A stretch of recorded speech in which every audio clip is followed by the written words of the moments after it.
ఓకేనా? అప్పలరాజు అన్న, పూల వ్యాపారం 36 years. Next CM Chandrababu Naidu గారే. ఎందుకంటే పవన్ కళ్యాణ్ గారు పొత్తు ఇవ్వడం వల్ల ఆయనకి ఇచ్చిన 24 సీట్లే అనుకుంటున్నారు అందరూ, కానీ దాని వెనకాల బోల్డ్ ఉంది, అది ఎవరికి తెలియదు. 24 సీట్లు ఇచ్చారని ఎగతాలు చేస్తున్నారు ఎవరు? అంబటి రాంబాబు గారు, మంత్రి రోజా గారు, తర్వాత కొడాల నాని గారు, పేరు నాని గారు. ఆయన తగ్గారండి కొద్దిగా, ప్రజారాజ్యం రావాలంటే తగ్గారు ఆయన. ఈయన ఎక్కువ సీట్లు తీసుకుంటే టీడీపీకి తక్కువ సీట్లు వస్తాయి. దానివల్ల ఏంటంటే ఈయన తగ్గి 24 సీట్లు తీసుకున్నాడు. అస్సలు బాగోలేదండి. అంటే నేను ఒక జనసేన నాయకుడిగా అలా మాట ఆడకూడదు, నా అభిమానంతో నేను చెప్తున్నాను. నేను పవన్ కళ్యాణ్ అభిమానిని. ఫస్ట్ ఆఫ్ ఆల్ చిరంజీవి, తర్వాత పవన్ కళ్యాణ్.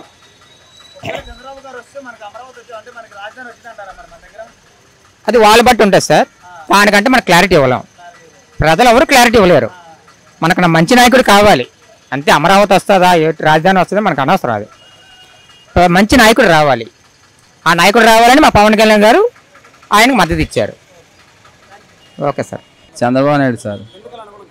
ఎందుకంటే ఆయన ఉన్నప్పుడు అనకూడదు, కానీ పప్పులు మన రాసినవంతా కూడా ఒక న్యాయమైన రేట్లలో వచ్చేవి. ఇప్పుడు ఏంటంటే ప్రభుత్వంలోనే రూపాయి చూపెడుతున్నాడు, 100 రూపాయలు దెబ్బేస్తున్నారు.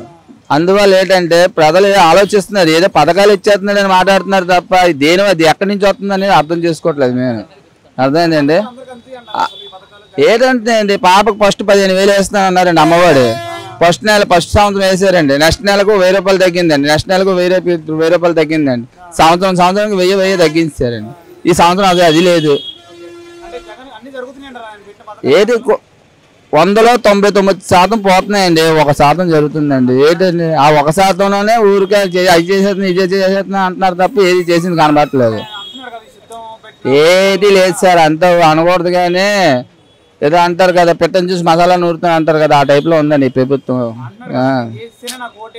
ఏది చేస్తున్నారు, ఏది చేసినా ఒకసారి వచ్చి ప్రజల్లోకి వచ్చి కనబడితే తెలుస్తుంది ఏది చేశారు అనేది. ఆయన ఏదో మూల నుండి నేను ఇచ్చేస్తున్నాను ఎవరికి తెలుస్తుంది అండి. ఆ సారికి వెళ్ళమనండి, అప్పుడు చూద్దాం, అప్పుడు మాట్లాడదాం. చంద్రబాబు నాయుడు వస్తే మధ్యతరగతులు అందరూ హ్యాపీగా ఉంటారండి. అది లేదండి, సూపర్ అండి, సూపర్ అండి. ఆయన పొత్తుకోవడం చాలా మంచిదండి. పవన్ కళ్యాణ్ గారు ఇప్పటి నుంచి ఇప్పుడు దాకా ఉన్నారంటే ఆయన మంచి చేయబట్టి ఉన్నారండి. అదే మంచి చేయబోతే పార్టీలోకి ఏదో పార్టీలో షిఫ్ట్ అయిపోతారు కదండి ఆయన. పవన్ కళ్యాణ్కి అండి రావచ్చండి, పక్క రావచ్చండి. ఈసారి రాకపోతే మాత్రం ప్రజలు ఎర్రలని లెక్కేసుకోవాలండి. ఈసారి మాత్రం కన్ఫర్మ్ గా ఏదోలాగా గుర్తించుకోవాలి ఆయన్ని. అవన్నీ ఆరోపణలండి, అవన్నీ సాక్ష్యాలతో పాటు నిరూపించమనండి, అప్పుడు ఒప్పుకుంటాం మేము. సాక్ష్యాలతో పాటు నిరూపిస్తే అందరూ ఎవరైనా ఒప్పుకుంటారు. సాక్ష్యాలు లేకుండా ఎక్కడెక్కడి నుంచి ఎప్పుడో పోయిందని తవ్వితే ఎలాగవుతుంది? రావచ్చండి 2 పార్టీల మీద. నెక్స్ట్ అయితే మా సీఎం ఆయనేనండి. ఆయన ఏ విధంగా కాదు, మంచి వ్యక్తిగా చూడాలని ఉందండి. ఆయన పదం వద్దండి, ఆయన మంచి వ్యక్తిగా ఉంటే చాలు అంతే. ఆయన పదం వద్దని వస్తాను, ఆయన పదం వద్దు, మంచి వ్యక్తిగా. అది ఆయన సీఎంగా చూడాలి, ఒక నాయకుడిగా లేదండి, మంచి ప్రజల్లో మనిషిలా చూస్తే చాలండి ఆయన, అంతే, ఇంకేం లేదు. పేరు నోకరాజు అండి. మన ఏపీలో ఎలక్షన్స్ వస్తున్నాయి కదా, నెక్స్ట్ సీఎం ఎవరు అనుకుంటున్నారు? చంద్రబాబు నాయుడు అండి. అంటే జగన్ పరిపాలన బాగాలేదండి. పథకాలు అంటే నేనేం వాడలేదు, అలాగే కదా, డెవలప్మెంట్ ఏమీ లేదు కదా.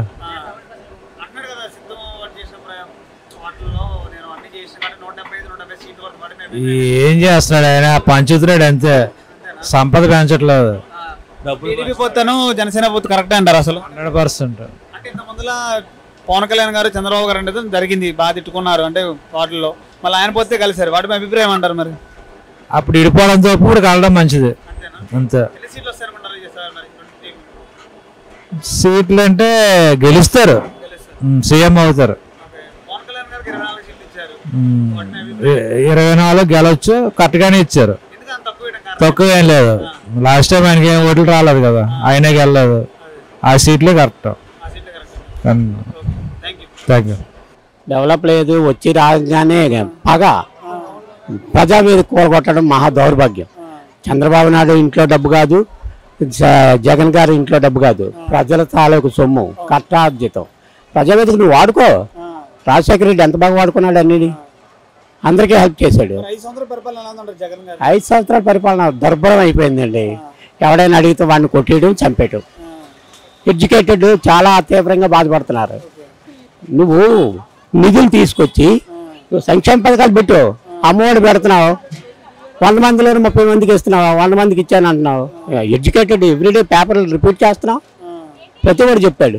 సాక్షి పేపర్ అంటే మరి సాక్షి పేపర్ అంతా దౌర్భాగ్యంగానే రాస్తున్నారు. చదివి అది కొన్నాళ్ళు మానేసావు. రాయడం అంటే ఇప్పుడు వీళ్ళు ఉన్నారు ఛానల్స్ వాళ్ళని కొట్టడం ఏంటండి? టీవీ వాళ్ళు అతన్ని సితకబాదారు, పేపర్లో చూపించారు. ఆంధ్రజ్యోతి వీళ్ళు ఎడ్యుకేటెడ్ మనకి డెవలప్ అయితే అంటారు మన దగ్గర. మరి మా ఎంప్లాయీస్ ముందు గుద్దలు అన్నాల, వాళ్ళే తప్పు చేశారు. Chandrababu Naidu is 1 of the greatest leader in India. జాతీయ నేత అండి. ఎవరు ఏం అడిగినా సరే సావధానం సమాధానం చెప్పి ఇచ్చేవాడు. ఇప్పుడు ఏడి మా బడి సూర్యని ఎక్కడున్నాడు? 1 సైడ్ 43% ఇచ్చాడు చంద్రబాబు నాయుడు లోడ్ బడ్జెట్ తోటి. దాన్ని ఏమని వచ్చి తీవ్రంగా ఖండించాడు. అక్కడ ఇచ్చాడు కదా కేసీఆర్ గారు, ఇక్కడ ఇవ్వడేటి అని. ఇప్పుడు ఇచ్చాడా డిఏ? ఎన్ని డిఏలు బాకీ? సరే సార్, ఇప్పుడు మరి జనసేన టీడీపీ కరెక్ట్ అంటారు? అసలు 100% కరెక్ట్. జనసేన కలవకపోయినా టీడీపీ వస్తుంది.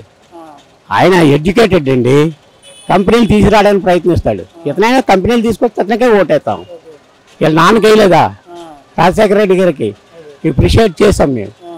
మరి ఇప్పుడు జగన్మోహన్ రెడ్డి గారు ఏంటి మరి పరిపాలన అంటే ఏంటి? ఏమి డెవలపింగ్ ఏమి లేదు, ఏమి తీసుకురాలేదు, పరిశ్రమలు తీసుకురాలేదు. పోలవరం ప్రాజెక్ట్ నాశనం చేశారు. డెవలపింగ్ ఉంటేనే ఇప్పుడు నిరుద్యోగ భృతి ఏదండి? ఉద్యోగస్తులకి 175 సీట్లు కొడుతున్నారు జగన్ గారు. 17 వస్తాయి, 5 తీసేయండి అంతే. నమస్తే అన్న. నమస్తే. మీ పేరు? నా పేరు నిఖిల్. జాబ్ చేస్తున్నా, స్టడీ అన్న? బిజినెస్. ఓకే అన్న, ఇప్పుడు మన ఏపీలో ఎలక్షన్స్ రాబోతున్నాయి. నెక్స్ట్ సీఎం ఎవరు అనుకుంటున్నారు మరి మీరు? సీఎం పవన్ కళ్యాణ్. కారణం ఏంటంటే ఆయన ఒకరే పనిచేసే విధానం మాకు కనిపిస్తుంది. మిగతా ఎవరు పనిచేసే విధానంగా మాకు కనిపించట్లేదు. 5 సంవత్సరాలు ఎక్కడ చేయలేదు ఆయన, 2 సంవత్సరాలు చేశారు. మొదట గెలిచిన వెంటనే 6 నెలలు, ఇప్పుడు 6 నెలలు, ఇంకొక 6 నెలలు కరోనాలో ఎగిరిపోయింది. ఇంకేం లేదు. ఇంకా మహా అయితే 1 సంవత్సరం చేసి ఉంటారు. టీడీపీ జనసేన పొత్తు కరెక్ట్ అంటారా మరి? పొత్తు కరెక్ట్ అని అంటే మరి మన రాష్ట్రం అప్పులు అలా ఉంది కాబట్టి అందరూ కలిసి కట్టుకునే చెయ్యాలి. అంటే ఇంత ముందులో పవన్ కళ్యాణ్ చంద్రబాబు తిట్టడం జరిగింది. మరి ఆయనతో ఎందుకు పొత్తు కలిశారు? మీ అభిప్రాయం ఏంటి వాటి మీద? ఆయనతో పొత్తు కలవడం అంటే ఇప్పుడు ఆయన ఎప్పుడు ఒకలా ఉండరు కదా, జనాలు మారుతుంటారు. ఆయనలో మార్పు కనిపించింది, అందుకే పొత్తు కలుపుకున్నారు. సీఎం ఎవరు అనుకున్నారు? ఒకవేళ టీడీపీ వచ్చింది అనుకోండి, 24 సీట్లే జనసేనకి ఇచ్చారు. మరి నెక్స్ట్ సీఎం ఎవరు అనుకున్నారు? ఇద్దరు పవన్ కళ్యాణ్ అనుకుంటున్నారా, చంద్రబాబు నాయుడు అనుకుంటున్నారా? సీట్లు అనేది కేవలం సీఎం నిర్ణయించడానికి కానీ మన రాష్ట్ర అభివృద్ధి కోసం సీఎం ఎవరైనా మాకు పర్లేదు. ఫస్ట్ థింగ్, ఇందాక నేను అన్నట్టు పవన్ కళ్యాణ్ వస్తారు, కానీ అభివృద్ధి చెందడంలోనే చంద్రబాబు నాయుడు గారు వచ్చినా మాకు ఇష్టమే. ఇంకా మన దగ్గర రాజధాని లేదు మన ప్రజెంట్. ఒకవేళ టీడీపీ వస్తే మనకి రాజధాని వచ్చే అవకాశం ఉందంటారా? ఖచ్చితంగా ఉంటుంది. ఈసారి ఖచ్చితంగా ఉంటుంది. ఎందుకంటే దెబ్బ తగిలినప్పుడు నొప్పి తెలుస్తుంది. ఇప్పుడు జనాలు అందరూ దెబ్బ తినేసి ఉన్నారు కాబట్టి ఖచ్చితంగా హీల్ అవుతుందని నేను అనుకుంటున్నాను. Thank you. Thank you.